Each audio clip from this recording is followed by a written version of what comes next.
Part 1, Chapter 1. Tapped in, tuned in, turned on. Leaving my comfort zone. I've been in the investigative business for over 35 years. In the course of conducting an investigation, I collect information from as many reliable sources as possible, as well as from my own physical observations. Then I report the facts to the client and let the client draw his or her own conclusions. That's the world I've been at home in, the world of logic and so-called objective reality. So to say I was skeptical about some of the non-rational experiences I began having would be a huge understatement. But one incident finally made it crystal clear to me that I could no longer discount these personal experiences or explain them away logically. In November of 2008, I was working in Houston, Texas, after Hurricane Ike had struck Galveston that September. I'd been there about a month, putting in a lot of hours every day with no time off. When I wasn't working, I was reading. I'd begun meditating earlier in the year, and at that time I was reading about the law of attraction. One night, in my room, I was sitting in bed with a book when my left arm began quivering. At first, that didn't seem at all unusual. I had been in a skiing accident in 1992 and fractured my left humerus and a ball of my shoulder socket in 12 places. Ever since, my arm twitches or quivers periodically, especially when I'm doing what I call decompressing, trying to relax after a period of working non-stop. That's only one of the physical injuries I've had, almost all of them on the left side of my body. The summer before starting kindergarten, I was helping out on the family farm, moving bales of hay, when my left hand got caught in a pulley. The accident nearly took my little finger off, and to this day the joint won't bend due to the calcification. A few years ago, I ran into an old acquaintance who remembered my hand had been bandaged when I started kindergarten. He wanted to look at it because he remembered it, so I showed him the scar across my palm. As far as the shoulder injury was concerned, I've been to see all kinds of conventional and alternative medical practitioners about it over the years, including medical doctors, a naturopath, several chiropractors, and various massage therapists. One said one thing, another said something else. But I'd always assumed there was a neurological basis for the twitching. But then, all of a sudden, in that Houston hotel room, my arm flailed back and forth in a wide arc as if it were waving. The force was so strong it actually pulled me across towards the foot of the bed. I had no idea what was happening. And the only thing I was certain of was that the cause couldn't possibly be neurological. Shortly after that, I left Houston and returned home to Albuquerque. I wanted to get back to see my good friend Carmen, who was experiencing some medical problems. Carmen had introduced me to the book The Secret and had played a significant role in starting me on this journey. Although I didn't know exactly what her medical problems were, somehow I knew I could help her. I wasn't sure how or why I could help. I just knew I could. I had a very strong feeling that I needed to lay my hands on her back. When I saw Carmen and placed my hands on her back, the energy that went through me was so intense, she thought I was going to have a heart attack. I could barely handle that much energy then, although at the time I didn't fully understand what had happened. I did know some kind of a healing had taken place with her. Of course, I wanted to learn more. I wanted to understand what was going on. Consulting a psychic. Even before I went to Houston, my curiosity had been piqued by some of my experiences and the metaphysical books I'd been reading. I'd gone as far as making an appointment with a well-known Albuquerque psychic and channel. I hadn't actually met her, but I'd known of her for years. She holds weekly channeling sessions at the Albuquerque Center for Spiritual Living, and I'd attended 2 or 3 times just to observe.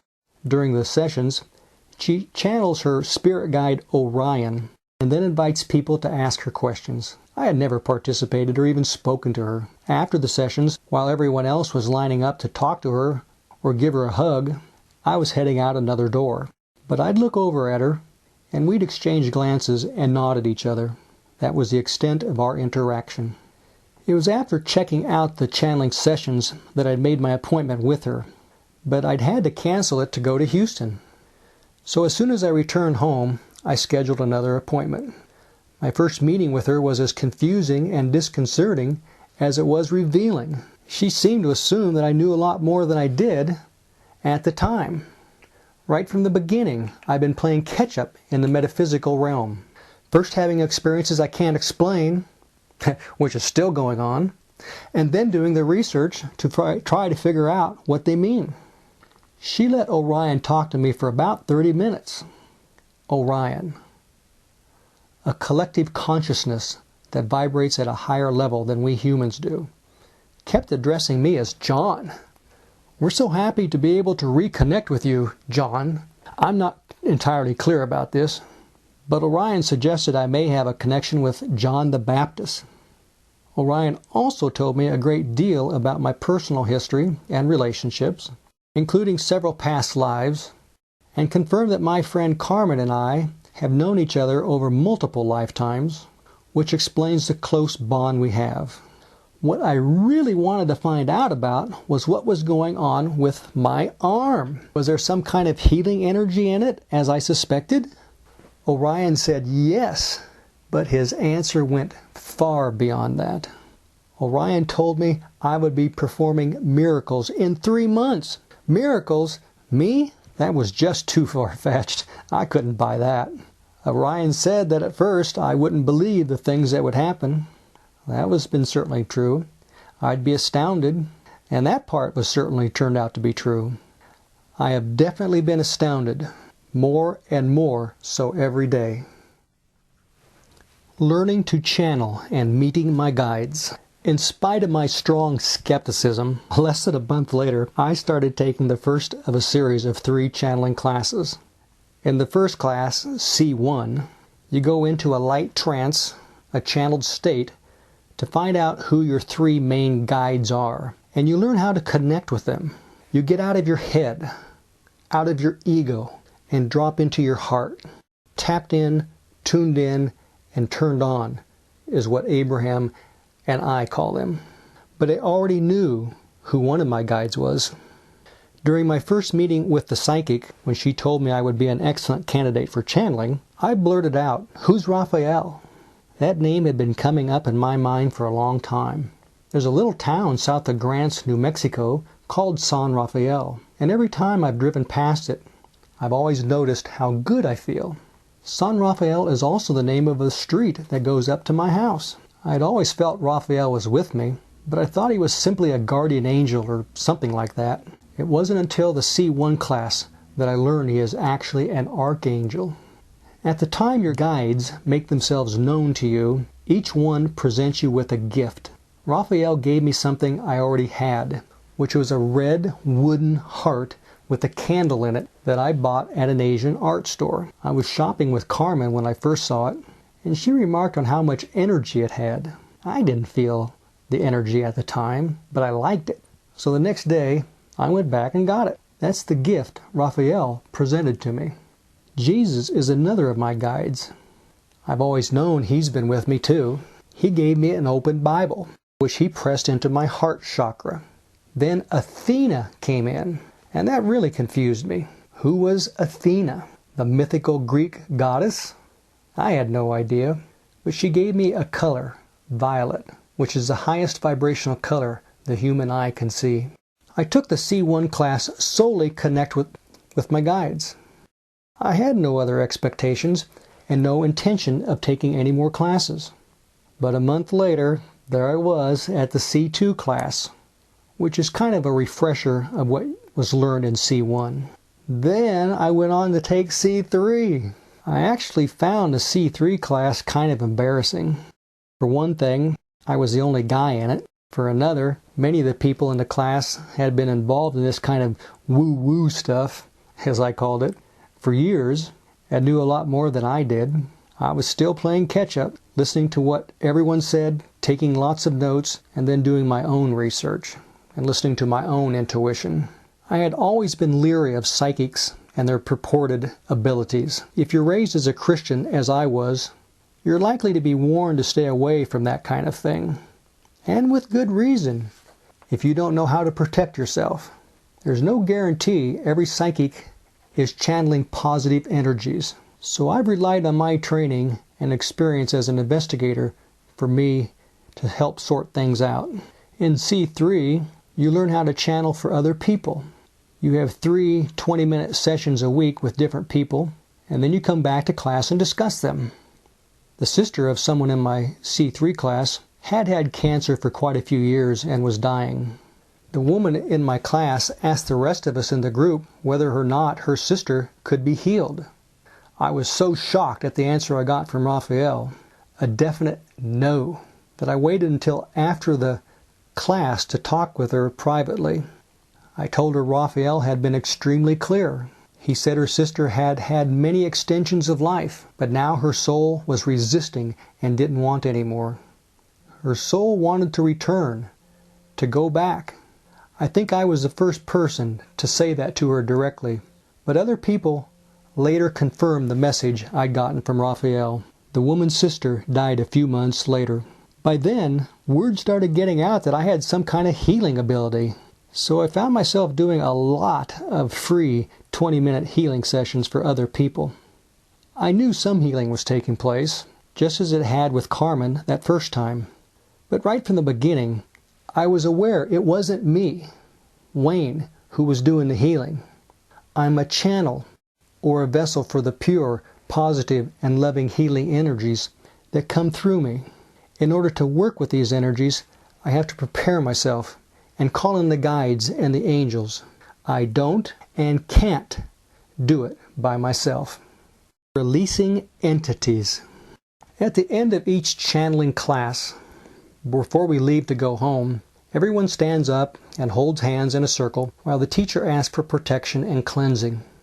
After our session during Passover week, the person on my left told me afterward that when we were holding hands, she sensed this loud roar within her and then felt a surge of energy race up her arm and into her chest. I hadn't felt a thing, but she believed she had an entity inside her and asked me if I could help her release it. Frankly, I thought she was nuts.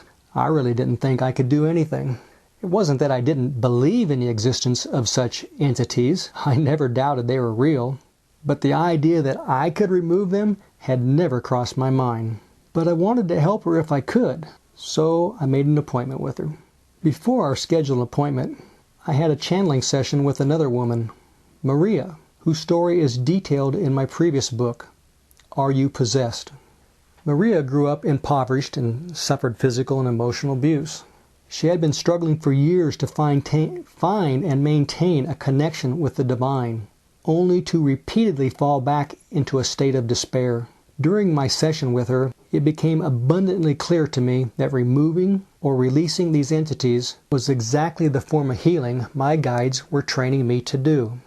This particular session, which took place the day after the channeling class on the first day of Passover, was my third with Maria. In our first 2 sessions, I'd witnessed some sudden and dramatic changes take place in her voice, in her eyes, and in her language, and it wasn't positive. I'd already realized that behavior wasn't coming from her. It was coming from something inside her, some type of entity. So during our 3rd session, I intentionally provoked this entity. As soon as it made its presence known, I looked directly into Maria's eyes and said, "This is Wayne you're talking to." I don't know why I said that. I just wanted to help her. And it worked, at least for the moment. The entity retreated, and Maria was herself again. But as we were embracing when she was about to leave, I sensed the entity was active again. Although I didn't know why, I was led to glide her arms to her side and pick her up in a bear hug. So I did. As I pulled her up onto the balls of her feet, I called on Jesus, Archangel Michael, and Archangel Raphael. I just kept repeating their names over and over and over again. Jesus, Michael, Raphael. Jesus, Michael, Raphael. Maria said she could feel the energy radiating from her feet. She sensed the pure energy of love and light. I didn't understand all of it, and frankly I still don't. But somehow I knew what was going on. Even that very first time, I wasn't frightened or upset by what was happening. It didn't feel foreign or strange to me. I felt like I had done it before. Where does that come from? I'm not sure myself.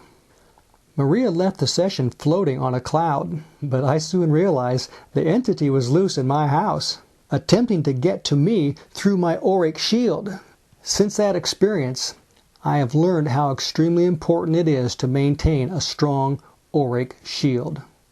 I called on the angels, and 2 of them escorted the entity into the heavens, removing it from the planet so it wouldn't be able to return to harm Maria or anyone else ever again. I learned a valuable lesson from that potentially dangerous situation. Simply removing an entity is not enough. You have to send them to the light immediately. The light is source, God, heaven, home. It's where we come from and where we'll eventually return. Once an entity is sent to the light, it too is where it belongs. When I finally met with my C1 classmate, she told me she had encountered her entity while driving home after the evening after our channeling class. She believed it had a malevolent intelligence that did not want to come in contact with me or my guides. It was not ready to be evicted. Nevertheless, I asked my guides for protection for both of us, and I invited in Jesus, Raphael, and Michael to remove the entity. While I held my hands on her back, Michael and Raphael pushed and pulled the entity, who did not go willingly, out of her body and took it to the light. Jesus entered her and filled her with love and light. I'm guided in these healing sessions as to where to move my hands or where to place them. Sometimes I have a sense of what's going on with the person I'm working with because I can feel major energetic blocks, which feel like crystallized bricks that need to be broken up and dissolved. But it's when my hands go up to the back of a person's head that my left arm really starts shaking. It feels like electricity going through my hands. Usually the other person can feel it too. It's a shock, kind of like the nerve stimulation you get using a TENS unit. As strange as it sounds, the message I get about what's happening is that neurotransmitters are being reconfigured. Neurotransmitters that aren't beneficial are being shut off, and new pathways are being rebuilt. Since these 2 healings, I've occasionally worked with other guides, but Archangel Raphael, Archangel Michael, and Jesus are always present. Raphael is a powerful healer of people and of animals. I don't see him, but I sense him positioned behind me. When I'm working, his energy merges with mine and goes through me and my hands. I'm a conduit for that healing energy. It's almost as if we're one. Raphael and Michael work together to release entities, and other angels then escort them to the light. Michael, who is a leader among the archangels, a warrior who provides protection and liberates us from fear and negativity, is usually positioned in front of me to my left. Raphael and Michael act from the outside to push and pull the entities out. Jesus, who is positioned either in front of me and to the right or inside. He is the only one who goes in, but he won't do it unless the person's higher self gives permission. Jesus always fills the person with love and light. But what about Athena, who originally came through as one of my 3 main guides? Time and time again in the course doing these healings, I asked her, "Do you want in on this?" Her answer was always no. But if she was one of my guides, why wasn't I sensing her? Why wasn't she participating in the healings, if that's the gift that I seem to have been given? I wondered if she might be there just to provide some feminine energy. But whatever her purpose was, why didn't she make herself known to me more? What was she waiting for?